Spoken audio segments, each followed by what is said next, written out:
बिस्मिल्लाहिर्रहमानिर्रहीम। अस्सलामुअलैकुम। क्या हाल चाल है तमाम व्यूअर्स। उम्मीद करते कि सब खैरियत से होंगे, मज़े में होंगे। और आज हम कीमा करेले बनाने जा रहे हैं। ये बहुत ही मज़े का बनता है और बहुत डिलीशियस लगता है। तो इसको चलें स्टार्ट करते हैं कि ये कैसे बनता है। सबसे पहले मैंने ये घी लिया है, तकरीबन 1 पाव हमारा घी है। और उसमें मैंने 1 किलो करेले, जो बिल्कुल उसमें से आधे करेलों में से मैंने बीज निकाल दिए थे और आधे में से नहीं थे निकाले, क्योंकि बच्चे इतने कड़वे पसंद नहीं करते। तो कभी तो मैं सारे ही बीज निकाल देती हूँ, लेकिन आज मैंने आधे में रख ली और आधे में मैंने मतलब निकाल दिए। और उसको मैंने 1 घंटे के लिए हल्का सा नमक लगा के पानी में भिगो के रखा था ताकि करवाहट चली जाए। तो अब मैं इसको फ्राई करने लगी हूँ। सबसे पहले हम इनको अच्छी तरह से फ्राई कर लेंगे करेलों को, ताकि ये बाकी जब तक वो करेले फ्राई हो रहे हैं आप स्पाइसेस नोट कर लें। 1 चम्मच रेड मिर्च है, चुटकी हल्दी है, 1 चम्मच नमक है और दड़ा मिर्च है, थोड़ी सी अदरक लहसुन का पेस्ट है, 2 टमाटर हैं और 4 से 5 हरी मिर्च हैं। और इसमें दालचीनी का टुकड़ा भी मैंने इसमें डालना है और बड़ी इलायची भी, ताकि उसकी खुशबू अच्छी है। और ये जो अब मैं आपको दिखा रही हूँ मसाले, उसमें से 1 चम्मच जो था वो सूखा धनिया था और आधा चम्मच जो था वो था ज़ीरा, उसको मैंने क्रश किया हुआ था। और ये देखें, ये हमारे तकरीबन आलमोस्ट हो चुके हुए हैं। इसको तकरीबन हमने रेड ब्राउन सा करना है, फुल काला नहीं करना, थोड़ा थोड़ा लाइट ब्राउन सा हमें कलर चाहिए। तो समझ लें कि ये बहुत मज़े का, इसका कड़वाहटपन भी चला जाता है और ये इस तरह से क्रिस्पी क्रिस्पी से भी लगते हैं। अब हम इसको सारा निकाल देंगे और इसी घी में अब हम दूसरा मसाला तैयार कर लेंगे। जो अभी हमें प्याज इसमें डालने हैं, इसको जस्ट सोते करना है। ये वो प्याज हैं जो हमने लास्ट पर करेले, टमाटर, प्याज, हरी मिर्चें, जब कीमा हमारा भूंजेगा तो हमने लास्ट पर ये डालना है। इसको हमें जस्ट सोते करना है, इसको हमें रेड नहीं करना, ब्राउन नहीं करना। ये वो प्याज हैं जो लाइट सा हमने जस्ट उसको नरम करना है, ताकि फिर हम लास्ट पर इसको कीमा भूनने के बाद डाल सके। अब ये हमारे प्याज सोते हो चुके हुए हैं, तो अब मैं इसको भी उन्हीं करेलों के साथ ही निकाल के रख दूँगी।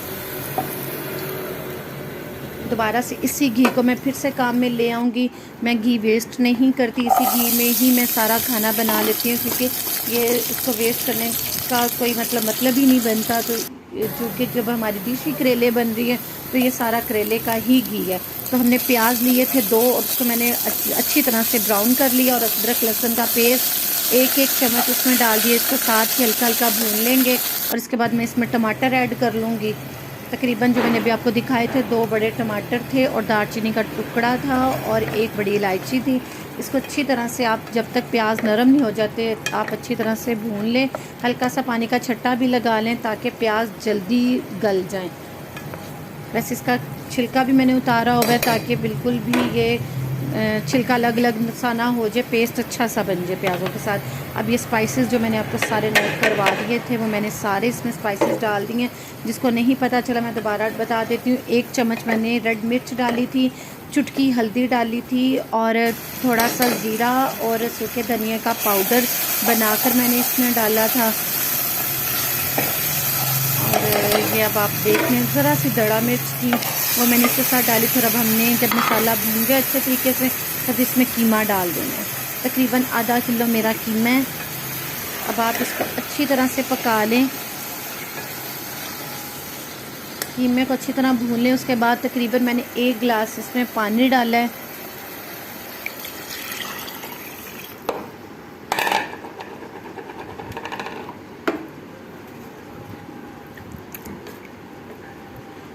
अब आप इसको अच्छी तरीके से ढाँप दें जब तक पानी इसका खुशक नहीं हो जाता, उतनी देर तक हमने इसको चूल्हे पर रखना था। ये देखिए अब हमारा घी छोड़ दिया हुआ है और ये वही करेले और प्याज जो हमने सबसे फर्स्ट सोते प्याज किए थे और करेलों को हमने अच्छी तरह से भून लिया था, लाल से कर लिए थे। और ये हरी मिर्चें जो हमने काट के रखी थी और एक तकरीबन 2 छोटे टमाटर मैंने काट के रखे थे, वो भी अभी इसी के साथ ही डाल देंगे।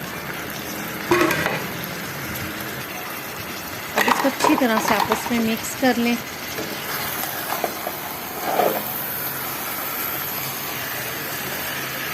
अच्छी तरह से आप फ्राई कर लें। और जो मेरे चैनल पर व्यूअर्स नए हैं, प्लीज़ मेरे चैनल को ज़रूर सब्सक्राइब करें, लाइक करें और कमेंट करें। और मुझे ज़रूर बताइएगा कि मेरी आज की वीडियो आपको कैसी लगी। और बेल आइकन को ज़रूर प्रेस कीजिएगा ताकि मेरी तमाम न्यू आने वाली वीडियो का नोटिफिकेशन आपके पास सबसे पहले मिले। और ये मैंने धनिया इसके ऊपर डाल दिया है अच्छी तरीके से, एक मुट्ठी मैंने धनिया की काटी हुई थी वो मैंने भर के इसके ऊपर डाल दिया और इसको बस अच्छी तरह से हिला के डिश आउट कर देंगे। और मैं फिर आपको लास्ट पर अब दिखाती हूँ डिश आउट करके। प्लीज़ मेरे चैनल को जो भी देखें ज़रूर लाइक किया करें, क्योंकि लाइक बिल्कुल फ्री है, सब्सक्राइब बिल्कुल फ्री है। तो प्लीज़ मेरे चैनल को ज़रूर, जो भी न्यू मेरे चैनल पर आए हैं, सब्सक्राइब भी करें, लाइक भी करें और कमेंट भी करें। और ये देखिए हमने इसको प्लेट में डिश आउट कर लिया है। और मुझे आज की वीडियो कैसी लगी आप सबको, इंशाल्लाह नेक्स्ट फिर न्यू बहुत ही अच्छी वीडियो के साथ आपके साथ मुलाकात होगी। इसके साथ ही मैं आपसे इजाज़त चाहती हूँ। दुआ में याद रखिएगा। अल्लाह हाफिज़।